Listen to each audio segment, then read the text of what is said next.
Wanita kaya ini tiba-tiba lepas. "Hei, Kak." Pria tercengang, tidak mempercayai telinganya. "Bukalah." Dia dengan cepat melihat celananya. "Hah? Gak ada." Sambil malu ia bilang. "Aku." "Tapi kamu memakai rok. Kenapa kamu begitu bodoh?" Wanita kaya itu dengan cepat berbalik. "Tolong bantuku memasang kembali gesper bra. Cepatlah." Tidak begitu baik.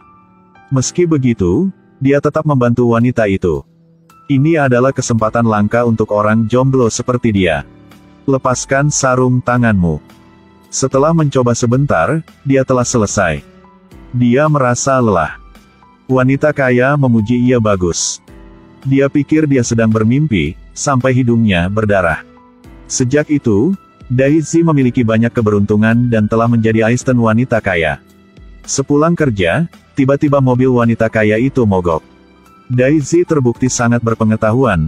Setelah memeriksa, dia menarik kesimpulan. Katup terbuka, perlu diganti.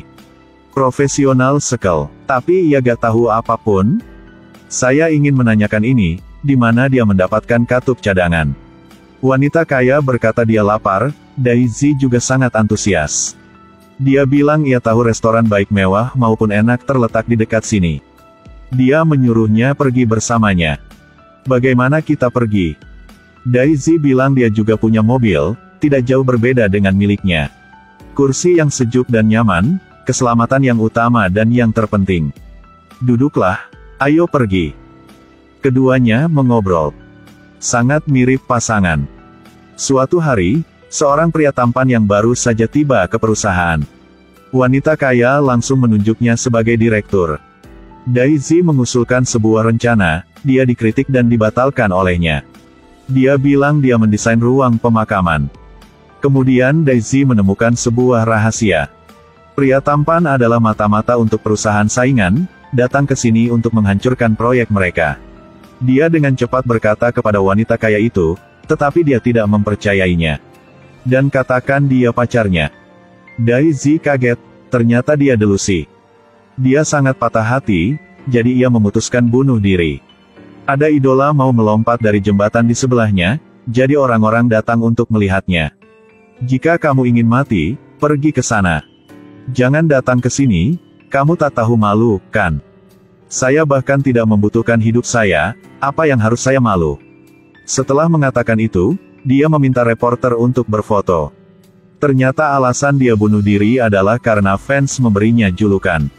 "Mereka memanggilku vagina palsu." Daisy memintanya untuk melompat dengannya. "Siapa yang memesan makanan? Itu aku." Ternyata idola mau makan sampai kenyang sebelum melompat dari jembatan. Agar menjadi hantu yang kenyang. "Di mana telur asin saya? Mengapa kamu makan begitu banyak? Apa gunanya melompat dari jembatan dan makan begitu banyak? Saya akan memberi Anda peringkat buruk." Setelah makan, Daisy memintanya untuk bunuh diri. Tapi idola takut, dia bilang dia harus ke toilet setelah makan. Daisy tidak mengatakan apa-apa dan melompat turun. Tiemann juga melompat bersama. Tak disangka, Daisy adalah orang yang menyelamatkannya ke darat pada akhirnya. Ternyata, keduanya adalah teman sekolah dasar. Sama seperti itu, menjadi teman dekat. Keduanya pergi ke bar Tiemann, lalu minum banyak alkohol. Setelah bangun, Daisy mendapati dirinya berbaring di tempat tidurnya. Sepertinya ia harus minum lebih sedikit. Hari itu, Tiemann menawarkan alkohol kepada beberapa preman. Dia berkata jika dia minum seluruh botol anggur dalam 1 menit, dia akan membayar 3 kali lipat. Tiemann membutuhkan uang untuk operasi ayahnya, jadi dia meminum semuanya. Tetapi karena dia tidak hati-hati, dia menyemprotkan alkohol ke bos gangster. Tiemann segera minta maaf. "Jilat, lihat apa, cepat jilat." Pada saat itu, Daisy muncul untuk menyelamatkannya tepat waktu. "Kak, aku ahli dalam menjilat alkohol. Lidahku sangat panjang. Biarkan aku menjilatmu." Para junior segera memukulnya. Tiemann sangat ketakutan, tapi detik berikutnya. "Kak, jilat bagaimana?" "Kak, aku datang ke sini hanya untuk minum, bukan untuk berkelahi, paham kan? Mohon maafkan saya." Daisy naik gunung untuk mencari master membantunya. Secara tidak sengaja menemukan rahasia menghasilkan uang. Jika Anda memberi Anda 600 juta untuk makan kotoran burung, apakah Anda akan memakannya?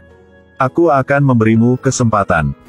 Jika kamu memakannya, aku akan memberimu 600 juta yuan. Daisy dia tidak akan makan bahkan jika dia mati. Lelaki tua itu menyuruhnya untuk memberinya 600.000 yuan dan dia akan makan. Daisy mengira dia bercanda. Kemudian ambil 600.000 yuan. Lelaki tua napas dalam-dalam, lalu memetik daun dengan kotoran burung dan menggulungnya. Kemudian langsung masukkan ke dalam mulut. Lezat banget, Daisy kagum. Orang kaya seperti itu hanya makan kotoran burung seharga 600.000 yuan. Daisy masih belum menstabilkan suasana hatinya. Apakah ini cara menghasilkan uang? Sambil makan, dia melihat lelaki tua itu menggulung daun sayuran. Daisy ingat adegan dia makan kotoran burung. Melihat itu, dia hampir muntah. Setelah diinstruksikan oleh Grandmaster, dia memutuskan untuk melepaskan masa lalu. Pada saat itu, wanita kaya juga datang ke sini. Ternyata, dia datang ke sini untuk meminta maaf kepada Daisy.